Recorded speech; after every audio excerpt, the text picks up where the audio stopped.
We treat the term man-child as a cultural punchline, a dismissive shorthand for someone who refuses to grow up. In reality, it describes a specific developmental pathology with a predictable cause and effect.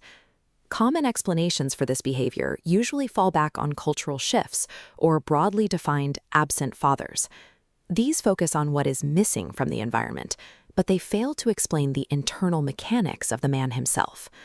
Observe the tension in a man who demands the authority of an adult while requiring the unconditional grace of a child. This friction points to a developmental lapse. We call this the formation gap, a space where love was present, but structural formation was not. This gap creates a psychological loop. The individual seeks the validation of a man, but operates under the social rules of a child. He expects his mistakes to be received with parental indulgence, while simultaneously insisting the world treat him with professional respect. This behavior is the predictable output of a broken developmental system. It is a result of moving through childhood without the specific inputs required to convert potential into maturity. Maturity is an engineered output. It requires a specific four-part environmental formula to calibrate a child's understanding of reality and responsibility. The first input, affection, provides the foundational security that a child is valued. This is the baseline. To create a functional adult, that affection must be bounded by expectation, correction, and exposure. These forces teach a child that they must grow, that they are not above the truth, and that the real world will eventually test their capabilities. When parents remove those three structural inputs to avoid causing their child discomfort, the system fails. Without the frame of expectation and correction, the child's ego expands without any internal density or resilience. In this environment, love becomes synonymous with protection. By removing the friction of consequences, the environment warps the individual's perception of cause and effect. Shying away from these three inputs leaves the boy's psychological structure unrefined, effectively trapping him in a state of protected childhood despite his chronological age. In adulthood, this lack of formation hides behind the easy comfort of new social connections, where the stakes are low. A man-child often leads with charm. Because he has only ever operated in an environment of affection, he has become a specialist in being liked. He performs confidence because, in the absence of pressure, he hasn't had to prove his reliability yet. This charm serves as a substitute for actual weight-bearing capacity.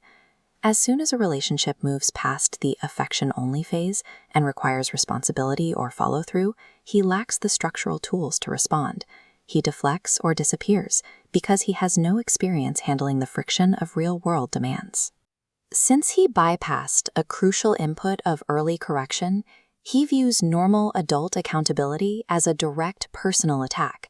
He has no framework for improving through criticism, so he reinterprets your needs as a sign of disrespect. This creates a trap for nurturing partners. It is tempting to think that providing more support will eventually finish the developmental job his childhood missed. Discipline and responsibility are choices, not emotional states. No amount of external encouragement can force an individual to adopt the internal weight of accountability. Identifying this gap involves looking past a man's potential and his verbal charm. The true diagnostic is whether he can carry the weight of his own life when things stop being easy. For the man who recognizes himself in this pattern, progress begins by looking forward. Blaming a lack of early inputs might explain the current state, but it does nothing to change it. Adopting responsibility is an active, immediate decision. It begins the moment you stop waiting and pick up the burden in front of you. This requires an identity shift. You must move from seeking constant validation, asking, "Am I enough?" to proving reliability by showing you can be trusted with the weight of others. Real manhood requires an operational decision to stop avoiding correction and to seek out the testing that maturity requires. On a broader level, we have to look at the systems, schools, families, and organizations that prioritize keeping the peace over the delivery of hard truths. We have drifted into a culture that mistakes basic support for blanket agreement. We have begun to treat genuine love as if it were the same thing as endless protection from reality. A healthy environment teaches a child they are both loved and accountable. When love is provided instead of accountability, the result is fragility. Utilizing all four inputs creates a different generational outcome. It produces individuals who are deeply affirmed but continuously challenged, men who are prepared for the world rather than just protected from it.